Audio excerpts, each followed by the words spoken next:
कोमट पाण्यामध्ये 1 चमचा मीठ घालून त्यामध्ये सोयाबीन चंक्स 10 मिनिट भिजत घातले. 10 मिनिटानंतर त्यातील पूर्ण पाणी काढून घेतलं. त्यामध्ये घातलं मिरीपूड, चवीप्रमाणे मीठ आणि लाल मिरची पावडर घालून सर्व सोयाबीन चंक्सला छान असं लावून घेतलं. 4 चमचे कॉर्नफ्लॉवर घालून सोयाबीन छान असे कोट करून घेतले. तर कढईमध्ये तेलही गरम झालं. त्यामध्ये मध्यम आचेवर कुरकुरीत होईपर्यंत सोयाबीन चंक्स तळून घेतले. तर सोयाबीन चिली बनवण्यासाठी खूप सारे महागडे सॉस लागतात, पण मी आज एकही सॉस न वापरता अगदी घरच्या घरी perfect hotel style soybean chilli बनवत आहे. 2 टोमॅटोची प्युरी करून तेलामध्ये घातली.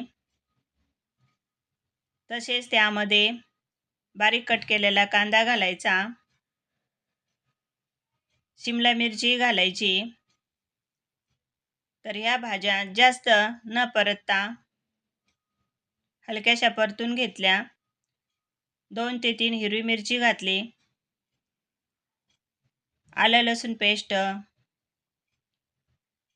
हिरवी मिरचीचा ठेचा, धने पावडर.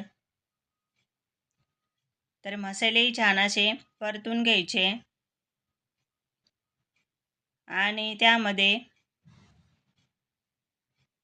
कोबी घालूया, लाल मिरची पावडर,